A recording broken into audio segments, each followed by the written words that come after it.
On a deserted street in the pouring rain, Maya, a young black nurse just off a long night shift, spots a soaked, shivering boy sitting alone by the roadside. Without hesitation, she brings him home, feeds him, and helps him get warm. The boy remembers only that his father works at a hospital, with a faded photo as his only clue. Maya takes him there, only to be judged and nearly fired. What she doesn't know is that his father is the hospital's CEO, and what happens next will change her life forever. Before we dive in this story, let us know where you watching from. We love to hear your thought. It was a night soaked in darkness and water. Heavy rain poured over the nearly deserted city streets like an endless sheet of grief. Storefronts had long closed, neon signs flickered weakly through the fogged glass, and the only sounds were the sharp tapping of rain against metal and the distant rumble of thunder. Cars were scarce, people even more so. Those who remained outside hurried beneath umbrellas or huddled beneath awnings, eyes cast away, unwilling to engage with the storm or anything else. And that's when she appeared. A modest silver sedan, worn but cared for, rolled slowly down the slick avenue. Behind the wheel sat Maya Brooks, a 25-year-old black woman, her hair neatly tied back in a bun soaked at the edges from earlier dashes between hospital wings. Her scrubs, teal faded and clinging slightly to her arms, hinted at a 12-hour shift that had drained her physically, but not emotionally. Her eyes, dark and steady, scanned the road, not just for obstacles, but for anything, anyone. Her spirit was tired, but still soft. That kind of softness the world often tried to crush in women like her. She had gotten used to the looks. The way patients' families hesitated when she entered a room, how some of the older nurses called her girl instead of her name, how a white security guard once followed her out of the break room asking for her ID on her 4th week of working there. And yet, Maya smiled, not because she liked it, because she refused to let it change her. Tonight was supposed to be just another ride home, her playlist on shuffle, eyes half shut at stoplights. But as she slowed to turn onto a side street near the industrial edge of town, her headlights caught something that made her foot freeze on the brake. A small figure, soaked, shivering, sitting on the edge of the curb in the pouring rain. Maya's heart lurched. She looked around. No one else. No other cars, no one on the sidewalk. Everyone had chosen to ignore it, whatever it was. Maybe they didn't see. Maybe they didn't care. She did. She pulled the car over, letting the engine idle as she grabbed her jacket from the passenger seat and stepped out into the downpour. Her sneakers slapped the pavement, soaking through immediately. The rain didn't bother her. What did was the way the boy flinched when she approached. He couldn't have been more than 10. Thin, pale skin flushed red from the cold, clothes hanging off him, too big, too torn, too wet. Hair plastered to his forehead, shoes worn through. He stared at her with wide eyes, not speaking, not moving, just scared. "Hey," Maya said gently, crouching to his level, the rain running down her cheeks like tears she hadn't cried yet. "You okay, baby?" The boy shook his head slowly, then looked away. She saw it in his eyes. He didn't trust her. He didn't trust anyone. "Do you need help? A ride somewhere? You're freezing out here." No answer. Maya glanced back at her car. She shouldn't, but she had to. She reached into her pocket, pulled out her ID badge, and held it up. "I work at the hospital, see? You're safe with me, I promise." Still nothing. But he didn't run. That was enough. "I'm going to put you in my car, just to warm you up, okay? I'll turn the heat on. You don't have to talk." She slowly extended her hand. The boy stared at it. Seconds passed. Then, barely, he moved. Stood up. Took her hand. Inside the car, Maya blasted the heat, handed him a clean towel from her gym bag in the back seat, and gave him her spare hoodie. It was too big on him, but dry. He curled into the seat, silent but no longer shaking. Maya looked at him through the rearview mirror. "I'm Maya," she said softly. "You don't have to tell me your name yet, but if you want food, a shower, a bed, you can come with me. Just for tonight." No response. She didn't need one. As she pulled back onto the road, the streetlights passed over them like waves of gold. And somewhere deep in her chest, she felt it. This wasn't just a kid in need. This was something bigger. Something about this night would change everything. The rain had eased by the time Maya pulled into her narrow driveway, though puddles still glistened like mirrors under the dim glow of the porch light. The small one-story house was nothing fancy: peeling white paint, a creaky wooden step, and a mailbox that leaned like it was tired, but it was hers. It had taken 3 years of back-to-back shifts, skipped vacations, and second-hand furniture to claim this tiny corner of stability. As she stepped out of the car, she glanced at the boy, still curled in her hoodie like it was armor. He hadn't said a word the entire ride. She opened his door gently, saying nothing this time. He stepped out on his own, eyes low, shoes squishing on the wet gravel. Inside, the air smelled faintly of lavender and detergent. A small couch, 2 mismatched chairs, and a tiny kitchenette filled the open living space. Maya flicked on the heater and knelt by an old cabinet, pulling out a clean towel and a pair of pajama pants that once belonged to her younger brother before he moved away. "These should fit okay," she said, handing them to him without expecting a thank you. "Bathroom's down the hall, second door. There's soap and a toothbrush still wrapped. You can take your time." He hesitated before taking the clothes. His fingers were pink from cold, but she saw the way they gripped the fabric tightly, like it meant something to have something. Then he disappeared down the hallway. Maya exhaled slowly, sagging into the armrest of her couch, rubbing her temple. Her mind spun with silent questions. Who is this boy? Where's his family? Should she have called the police? But even as those thoughts came, her gut pushed them away. Something about the way he looked at her, so much fear, yet the tiniest flicker of trust, told her this wasn't about protocol. This was about humanity. By the time he came out, changed and damp-made, Maya had made grilled cheese and tomato soup, simple but warm. She placed the bowl in front of him on the coffee table, then backed off, giving him space. He didn't touch the food right away. He stared at it like he wasn't sure if it was real, then slowly lifted the spoon. The first bite must have hit something deep, because he blinked hard, like holding back tears. She turned away to give him privacy. It wasn't until the dishes were in the sink, and Maya sat with a blanket draped over her lap, that he finally spoke. "My name's Elliot," he said, voice small and dry. She looked up gently. "Hi, Elliot." A pause. Then, "Thank you for not leaving me." The words cracked her open. She smiled, her voice softer now. "You don't have to thank me. I couldn't just drive by." He fidgeted with the edge of the blanket, eyes down. "I was trying to find my dad." Maya's brows knit together. "Do you know where he is?" "Elliot works at a hospital," Elliot answered. I think something happened. He hasn't come home for days." He looked up at her, brows tight. "I tried to go find him myself." Her heart squeezed. "You went alone?" He nodded. Then from his backpack, a thin and nearly empty, he pulled out a folded piece of paper. No, not paper. A magazine clipping, a glossy photo, crumpled and torn at the edges, showing the shining white facade of a hospital building. There was no writing, just the picture, but Maya recognized it immediately. She leaned forward slowly, her voice almost a whisper. "That's Mercy Hill Medical Center." Elliot's eyes widened. "You know it?" "I work there," she said, still stunned. "I've worked there for over a year." He lit up. "Just a little." "Then maybe you know my dad. Maybe you can help me find him." Maya smiled, despite the unease creeping in. "Maybe." "Do you know his name?" "Charles," he said quickly. "Charles Whitman." She froze. That name. It rang in her head like a bell, sharp, familiar, but distant. She'd heard it before, somewhere, but where? The name echoed through her mind, dancing around a memory she couldn't quite reach. "I'm not sure," she murmured, honest. "It sounds familiar, but there are so many people there." Elliot's face sank, but not completely.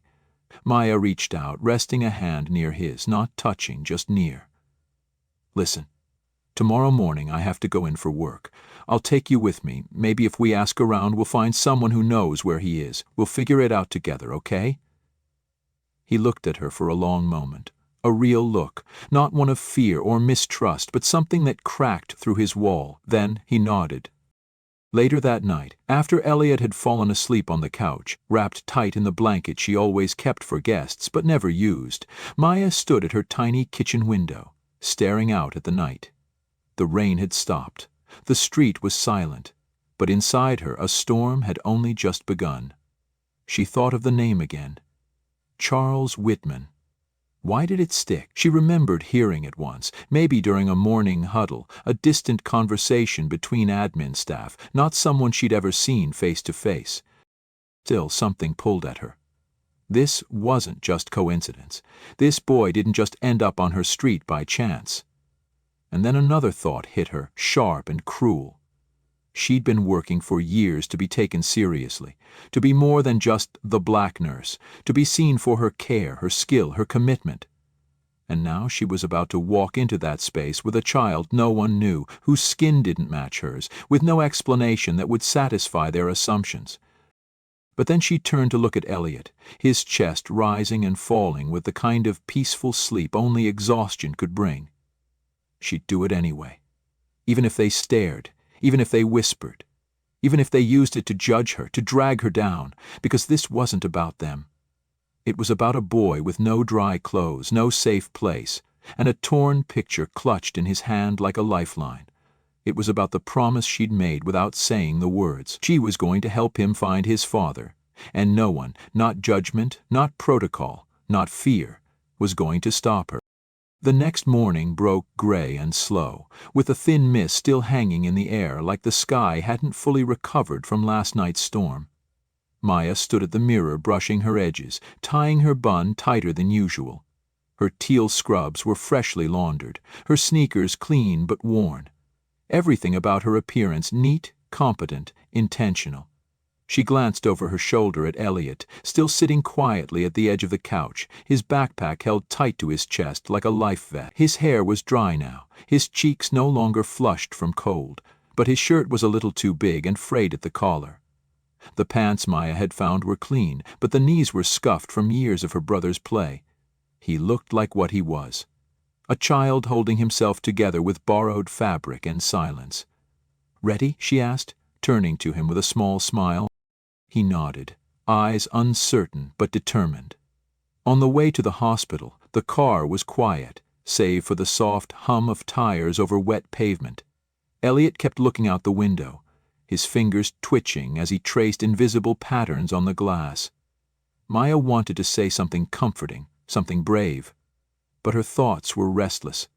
The name Charles Whitman still echoed in the back of her mind, like a puzzle piece hovering just out of reach. More than that, though, was the low ache in her gut, the one that always came before stepping into a space where she had to be twice as good just to be seen as enough. Mercy Hill came into view, tall and sleek, all sharp angles and glass, a symbol of care on the surface. But to Maya, it was more complicated. She parked in the staff lot, took Elliot's hand without thinking, and led him in through the side entrance. The moment they stepped into the fluorescent-lit hallway, she felt it, the change in temperature, not in the air but in the gazes. A pause in conversation at the front desk, a nurse's eyes flicking from her to Elliot, the beginning of judgment blooming like mold. "Is that your nephew?" someone asked behind her. She turned to see Marla, a senior nurse with a tight bun and a tighter smile. Her voice was honeyed, but the eyes behind it were steel.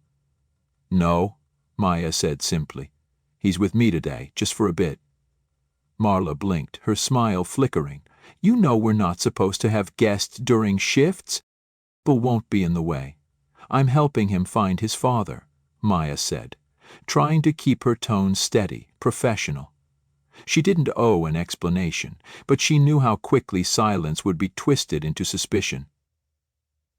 Marla gave a small hum, then turned back to her computer. Maya felt the heat of whispers begin to rise behind her. They walked deeper into the building. Elliot clung closer, shrinking into himself as more staff passed by. Some stared, others tried not to. One orderly muttered under his breath, just loud enough, This ain't a daycare." Another chuckled. "Did she pull him off the street?" Elliot's shoulders tightened with every word, and Maya's jaw clenched, but she kept walking. She had promised him. At the nurse's station, she logged into her terminal while Elliot stood nearby, eyes wide and searching. Every now and then he'd glance up at someone passing, hoping, then quickly look away. Maya asked a few co-workers discreetly, "Do you know a Charles Whitman? He might be a doctor, maybe an admin." No one gave her a straight answer. Most just shrugged or looked confused, and a few seemed almost annoyed she was asking. Then came the voice she'd been dreading all morning. "Maya Brooks," snapped Helen, the head nurse, short, sharp, and always 2 seconds away from disapproval. She marched over, arms crossed, eyes already set to problem. "What exactly is this?" Maya turned slowly. "He's looking for his father. I thought someone here might recognize the name." Helen's lips thinned. "So you brought a child, a stranger, into a sterile work environment?" "We have rules, Maya. You don't bring street kids in here because you feel sorry for them." Maya felt the words hit like slaps. Elliot flinched beside her. "He's not a street kid." "He's a lost child," she said, holding her voice level. "And I didn't bring him here to play. I brought him here to help." "And who gave you that authority?" Helen barked. "Who gave you permission to turn this hospital into your personal charity? You think this makes you some kind of hero? No, it makes you reckless." Other staff were watching now, a few pretending not to, but their ears were tuned in. "He's not causing harm," Maya said, voice colder now. "He's a human being. He deserves to be safe." "Helen deserves to be in child protective custody," Helen snapped. "And you deserve disciplinary action for violating protocol. Escort the boy out, now." Maya stepped between Helen and Elliot instinctively. "Don't touch him." "And don't raise your voice," Helen countered. "You may be popular with a few patients, Maya, but that doesn't put you above rules. You brought in a filthy kid, in dirty clothes, with no ID and no relation to you, into my hospital. That's unacceptable." Something cracked then. Not in Maya's voice, which remained steady, but in her chest, where years of being the good one, of nodding politely when disrespected, of proving and proving and proving herself just to be tolerated, collapsed under the weight of this moment. "You don't get to decide who belongs here," she said quietly. "Not based on what they wear or what they look like or who they remind you of." Helen's eyes narrowed. "Get him out, or I will." Elliot, who had been silent through the entire exchange, suddenly whispered, "Maya, I'm sorry. I didn't mean to make trouble." She turned to him, her expression softening immediately. "You didn't do anything wrong." "But they're mad," he murmured, eyes glassy. "They're wrong," she said firmly. "You're just a boy trying to find his father. That's not a crime." Helen made a sharp gesture to security nearby, who had started watching from across the hallway. Maya felt her blood rush to her head, ready to shield Elliot if she had to, heart pounding, breath tight. And then, just as the tension reached its peak, just as the whole floor seemed to lean forward toward the moment something might explode, a voice cut through the chaos, clear and urgent. But that voice belonged to another chapter. For now, Maya stood her ground. Because no matter how uncomfortable it made them, no matter how many rules they tried to weaponize, she knew the truth. "Elliot." The voice rang out like a clap in a silent cathedral, firm, frantic, and utterly human. In that instant, everything in the corridor froze. Even Helen, mid-gesture towards security, stiffened. Maya turned sharply, her breath catching, and Elliot's head snapped up, eyes widening, searching. The crowd of hospital staff parted instinctively, as if the sound itself had pushed them aside, and then he appeared. A tall man in a dark coat, face pale and drawn, hair disheveled like he hadn't slept, like he hadn't breathed properly in days, his eyes locked on Elliot's small form, and every inch of tension collapsed into motion. "Elliot," he breathed again, rushing forward. The boy let out a sound that wasn't quite a cry and wasn't quite a laugh. "Dad!" He ran, straight through the frozen field of judgment, arms outstretched, crashing into the man's embrace with a force that made everyone watching feel like intruders. The man dropped to his knees and wrapped Elliot so tightly into his chest it was hard to tell where one ended and the other began. He was trembling, not from cold, but from something deeper.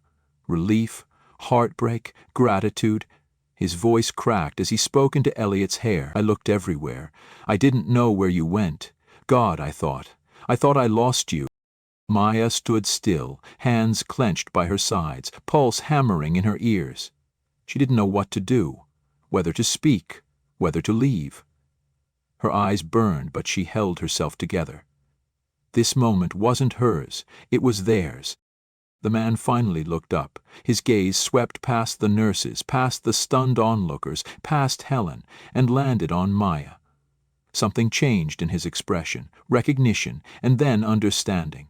He stood slowly, still holding Elliot's hand. "You found him," he said, voice low but steady. "You brought him here." Maya gave a small nod. He was alone, on the street, in the rain. He looked at Elliot again, as if making sure he was still real, then back to Maya. "Thank you. I owe you more than I can say." Helen stepped forward, clearing her throat as if trying to reclaim control. "Excuse me," she said sharply. "I don't know who you are, but this boy appeared here without clearance, and—" "I'm Charles Whitman," he interrupted, not raising his voice, but cutting through hers like glass. "CEO of this hospital." The air vanished from the hallway. No one moved. Helen blinked, clearly trying to process what had just been said, her posture flickering between defiance and alarm. I wasn't aware." "You weren't aware of what my son looks like when he's scared and alone?" he said, his tone sharpening. "Or were you just too busy judging the woman who helped him?" Maya's heart dropped at the words, "my son." She looked at Elliot again, really looked, and suddenly it clicked. The chin, the eyes, the angle of the brows. The familiarity wasn't in the name. It was in the face. "She violated protocol," Helen said, her voice smaller now, less certain. "She brought an unauthorized child into a patient care environment." "Because she was the only one who cared," Charles snapped, "while the rest of you ignored a scared child, labeled him, threatened him, and treated a woman of compassion like a criminal." There was a long silence. Not a word, not a whisper. The staff who had chuckled, who had stared, who had whispered behind cupped hands, all stood like statues, shame crawling up their necks. Charles turned to Maya again. "I want you to know that your kindness saved my son. I don't care about policies when they're used to justify cruelty." She swallowed hard, suddenly unsure what to say. "I didn't know who he was. I couldn't leave him." "That's what makes it matter more," he said. "You helped him when you thought he was no one." Then he looked toward Helen. "You're dismissed, effective immediately." "What?" Helen's voice was brittle, breaking. "You can't." "I just did." She opened her mouth to argue, then saw his face. Saw that it wasn't anger driving him, but clarity. She stepped back, her eyes flickering to the others, but no one moved to support her. One by one, heads turned away. She turned and walked off, her steps brisk and silent. Charles looked around the hallway, his hand resting gently on Elliot's shoulder. "Let this be a reminder to everyone here. Judgment doesn't save lives, compassion does." No one answered, no one dared to.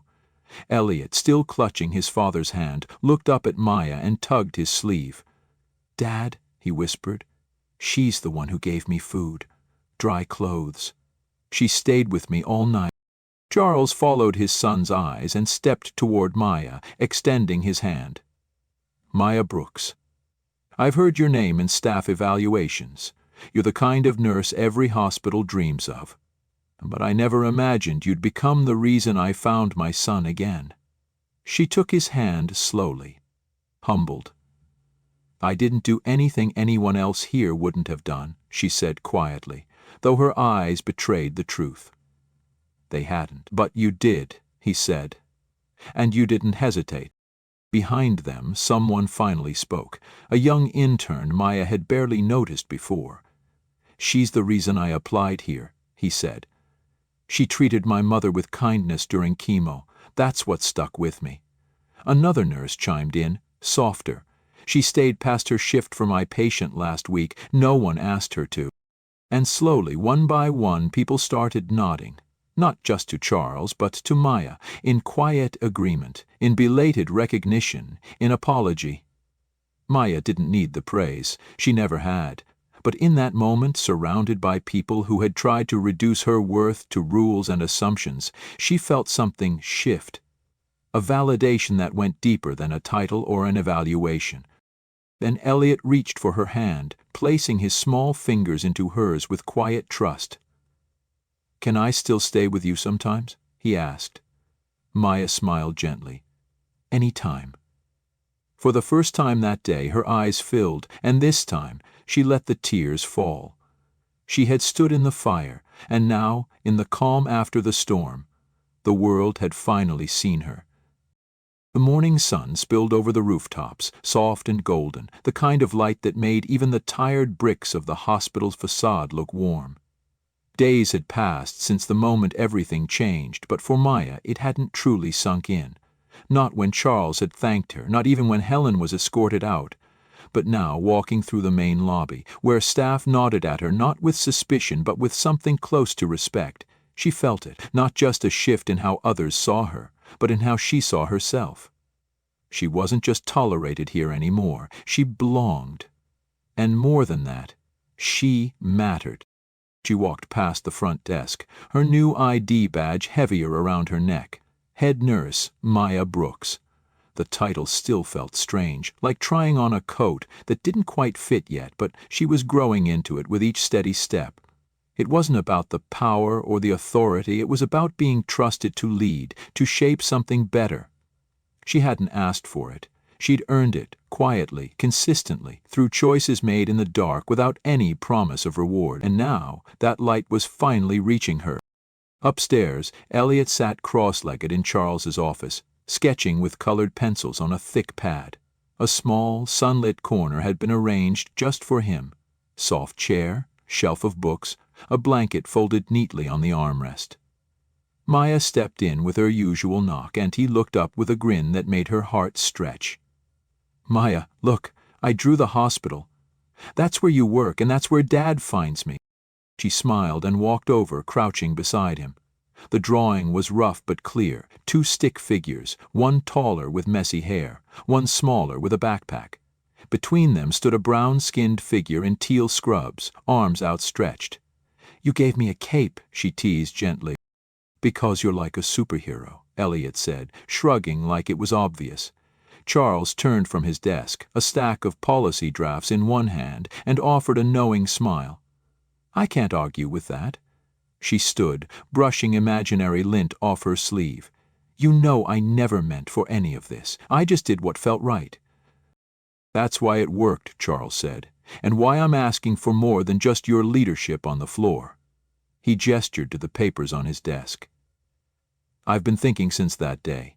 There are kids like Elliot everywhere, lost, forgotten, invisible, and if a hospital can't see them, can't help them, then what are we even doing?"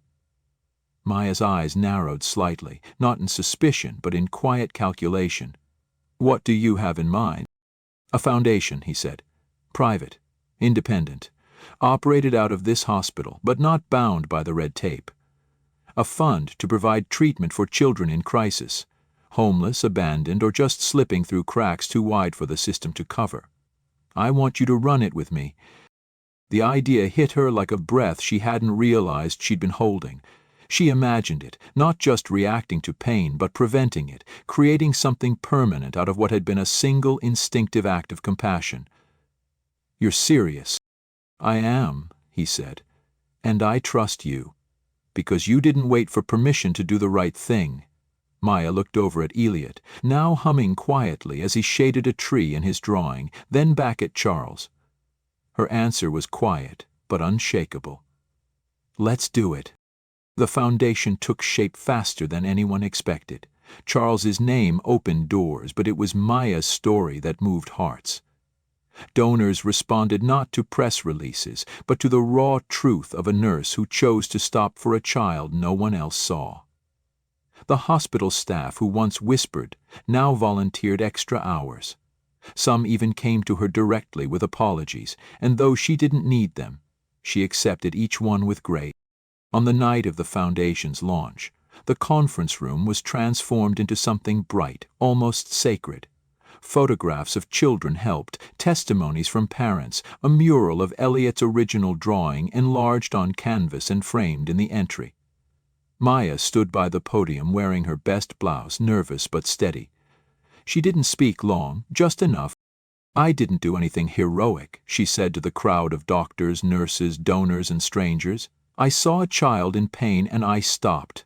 That shouldn't make me exceptional, that should make me human." The room held its breath before erupting in quiet applause, the kind that carries more weight than thunder. Later that night, long after the speeches, Maya walked outside with Eliot hand in hand. The city lights flickered above, and the night was calm, dry finally.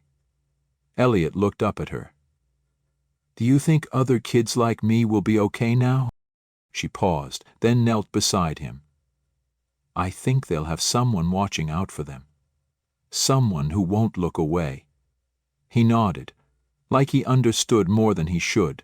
Then he reached into his pocket and pulled out the old crumpled magazine clipping. The picture of the hospital, now smoothed at the edges, still creased but cherished. "I want to keep this," he said, "to remember that day, but maybe we can draw a new one too." "A better one," Maya smiled. "Let's do that. Together." As they stood beneath the glow of a new beginning, the wind carried a softness through the trees, and Maya thought about that first night. The rain, the silence, the boy who didn't speak. She remembered how empty the world had felt, how heavy her heart had been. But not anymore. Now there was warmth where there had once been cold. Now there was a boy with a home. Now there was a purpose born not from plans or ambition, but from a single choice: to care when it was inconvenient, to act when no one else would. And from that single act, a future had bloomed, not just for Eliot, not just for Maya, but for every child out there still waiting in the rain. Join us to share meaningful stories by hitting the like and subscribe buttons. Don't forget to turn on the notification bell to start your day with profound lessons and heartfelt empathy.